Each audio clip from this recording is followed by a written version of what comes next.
In a world cloaked in shadows where the line between reality and myth blurs, four intrepid adventurers stand at the precipice of destiny. Welcome to the realm of the Red Sphere Guild.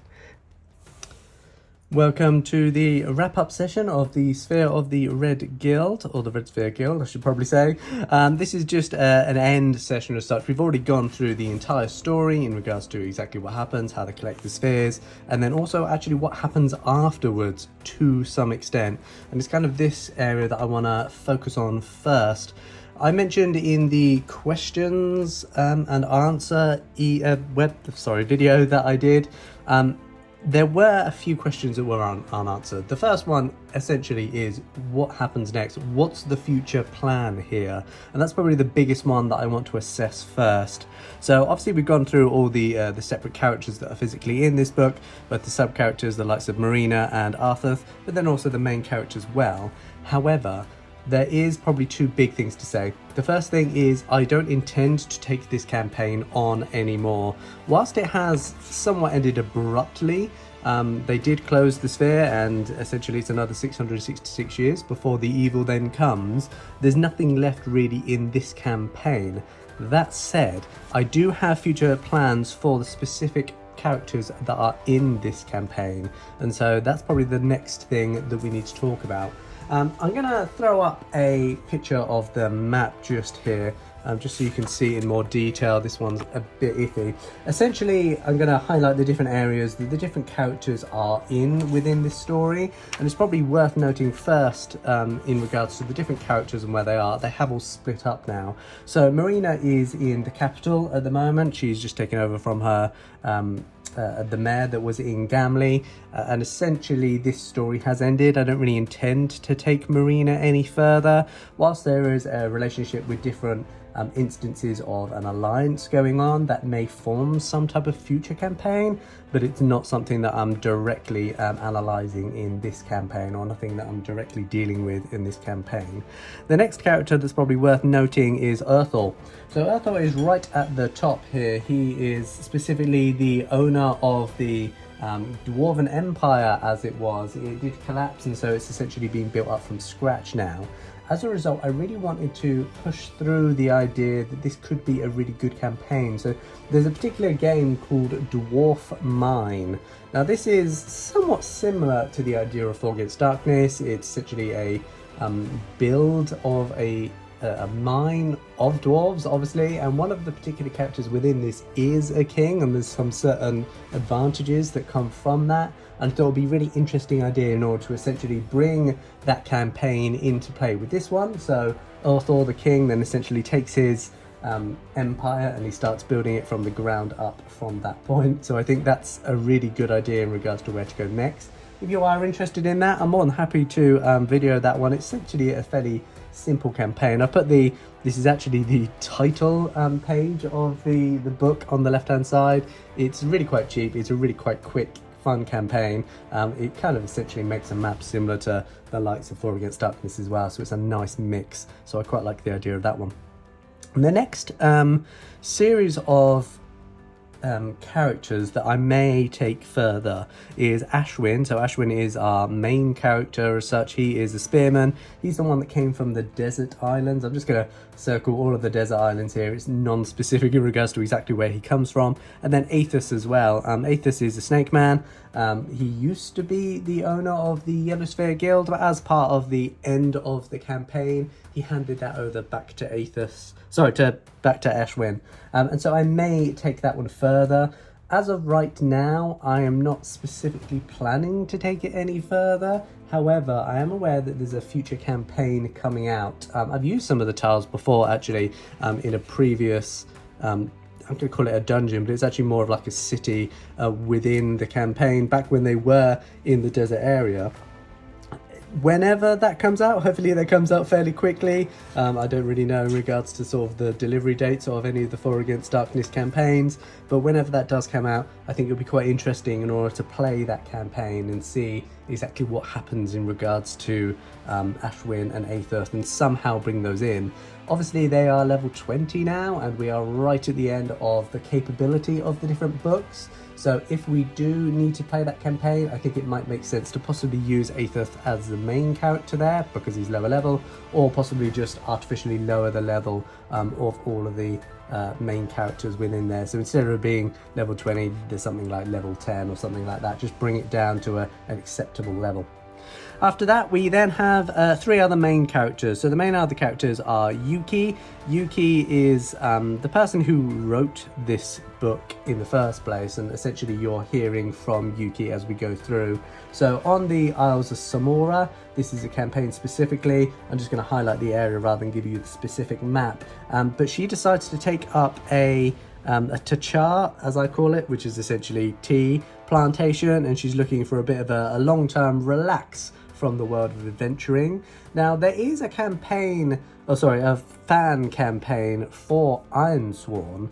Now that fan campaign is specifically called Iron Valley. It's a bit of a play on the likes of Stardew Valley or Harvest Moon, and as a result I think it would be a nice idea to essentially take that campaign and sort of move forward a bit with her. I've not played it before. I don't know if that's something that you guys would be interested in. It's obviously very different to the likes of this gameplay, but I could put some AI elements in there in order to essentially increase some of the interest as such. And so that's definitely something that I'm going to be doing fairly soon. I think I'm probably going to do the Dwarf Mine first before I then go into the campaign with Yuki, but that's definitely a plan that I do have to take that further. Obviously it takes it out of the world of For Against Darkness, and the idea of levels essentially don't matter at all, and so that's quite an interesting one. And then we have Volar. Volar is taking over the religious section of the Red Sphere Guild. Now there were some For Against Darkness campaigns planned. The only one that's come out is Buried Secrets. Essentially this was a bit of a choose your own adventure style book. Now I'm going to mention this slightly further as we get right to the end of this video, because I've got a bit of a sneak peek of future things that are coming up, because I know that some of you have asked about that. Essentially these are no longer planned, shall I say. The author has decided to sort of take a bit of a back step. I don't think that's going anywhere, but I am planning a future update in one of the lanterns for Against Darkness. There is a choose your own adventure, and my intention there, if people like that, is to essentially try to build on the Buried Secrets book that's already out. I don't know if I'm going to essentially build upon what the previous author has done, or essentially take it in a different direction, but essentially that is an area in which I at least hope to play with Volar, to see if she is the one responsible or she can relate to it in some way, shape or form. I think it might be quite interesting to somehow weave one of these different characters into an official supplement in some way, shape or form. So that would be quite interesting as such. So those are the main characters, and those are essentially the plans that I have for future. But it's worth saying that this entire campaign and everything related to it does revolve around these 9 spheres, and obviously when it comes to these 9 spheres, they are now all separate and gone to the different areas, and so what's going to happen with them? I don't know is the short answer. So it might be interesting to see if we can push those slightly further, see if there's something going on that we might be able to do.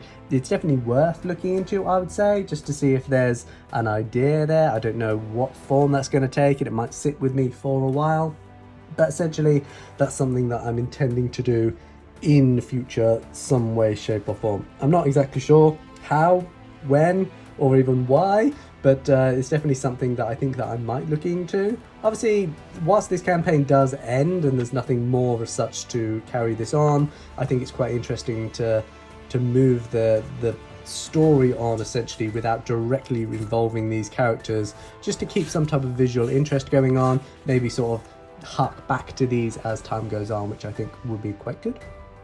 The second one is in regards to the fonts. Now, as we went through this entire book, and we mentioned it on session 0, fonts are specifically a replacement of text or of standard English. On the screen that you can see here, this one is the runic font that we have when they went directly to the Dwarven runes, and then we also have another one here that in the story itself is essentially unanswered, but it's covered by the centaurs. And then we also have some more, if I can find them quickly for you, that are runic based. replacements is probably what I would say. They are not expressly replacements of English, and this is where things start getting slightly more complicated, and I have mentioned how to convert these within the book, so you can actually physically go through and convert them if you so wish. But there are a few, like the Dwarven one, that isn't comparative here. It doesn't specify anywhere within this book. You can, if you so wish, work it out. So I'll leave that on the screen just for a moment more so you can try and work out what that possibly is. But you can convert all these fonts. They are available for free online as well. It's not something that I've written or anything like that.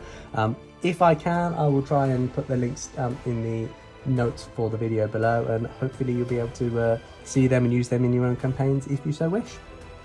Finally, I want to do a bit of a sneak peek, but before I do mention sneak peek, I guess the big thing to say here is, you know, if you so wish to, you can subscribe to this channel. If you do subscribe to this channel, we are obviously not going to be doing the Sphere of the Red Guild anymore. However, there are a few other things that you can look forward to. As previously mentioned, those further campaigns and plays I may then put onto the video itself, and so you may be able to look directly through into those. You'll obviously get a few bits and pieces in regards to possible sneak peeks for Against Darkness and other things. I'll mention that in a second, but essentially there's definitely some future play here, and I do intend to put some more videos up as soon as I've got any more content that you guys will find interesting. Now, let's talk sneak peeks. So the big thing that's holding me back from taking this campaign further is that I want to do a bit of a space campaign now. Now, the game itself doesn't have a space supplement as such. However, that doesn't necessarily mean that I won't be able to take that campaign slightly further with a space campaign in future. I know that there are plans afoot as such for it. However, I'm also doing one myself. It's not going to be 4 Against Darkness. It's going to be a similar system to 4 Against Darkness. Essentially, it's a bit of a combination of 4 Against Darkness, Note Quest, and a few other RPGs that are essentially build your own dungeon based. But in addition to that, I'm also quite interested in looking into the idea of Starforged. So this is also another play on, this is an official, supplement for the Ironsworn campaign. There's also another one out at the moment, which is based upon some type of sea campaign. I have backed that on Kickstarter. I've not looked at that yet, so I don't know exactly what that contains, but I may do something with that in future as well. And so there will be some type of space campaign. You will definitely see some type of information in regards to that playthrough coming through soon. This is the channel that I will essentially launch that official supplement on as well, and that will be called Void Space. There will be future campaigns as well. They won't all be space-based. I know there's a bit of a samurai one being planned, and one that's essentially Fallout based as well that you'll be able to see, so that should be interesting too. However, from a bit of a sneak peek and 4 Against Darkness, obviously 4 Against Darkness is the main campaign we're talking about here, the next thing that should be coming out from me is The Good, the Bad and the Troll. I'll put a bit of a preview up on the screen here. This is something that I have played through the adventure itself. Actually, this was in the Desert Lands. Let me just bring that up in the book for you here. That allows you to go through a bit of a western story is probably the best way of saying that. They go through a western town to try and throw out the evildoers that have decided to take it home. Essentially, it's based upon here. There are some alterations since I've done this campaign in this book. You know, it's been sort of 6 months since this physically was played, and so that's going to be the next thing from me. There are some future decks as well coming through. There are others mentioned in here. I'm not going to highlight them because they may change, their names may change in particular, but there's already 5 more planned. In addition to that, there's also a future supplement that I'll be part of that I can't talk about at the moment, but there will definitely be some tiles in there. I have actually alluded to some of the tiles within this book already, so if you're cautious and you check to the notes at the bottom as they come up, you may be able to identify that one of them is listed as untitled tiles. That one will be one that is involved some way, shape or form into that supplement, but that's all I can say at the moment. And then in addition to that, there's some more lanterns coming out for 4 Against Darkness. Obviously 1, 2 and 3 are already out. Lantern 4 is soon to be coming out. That doesn't have me specifically in it, but Lantern 5 and Lantern 6 will both have stuff from me. I already mentioned that one of them will be based upon this choose your own adventure style. Another one is a class, well, it's 2 custom classes. that essentially allow for a new healer. So there are other bits and pieces coming through from that. And then finally, there are other For Against Darkness things that I will be doing in future that right now I cannot talk about. So a bit of a sneak peek on future videos. I'll try to put as much detail as I can when available, so you can see bits and pieces of information as things go forward. But for now, I think that should be the end of this video. So I will see you soon. And if you do want to see any of those future campaigns or anything like that as playthroughs, do put it in the comments below, and then I may just do exactly as you ask. It's been an absolute pleasure, and I'm glad that you've run through the Sphere of the Red Guild with me, and I will see you soon for another campaign, I'm sure. Thank you.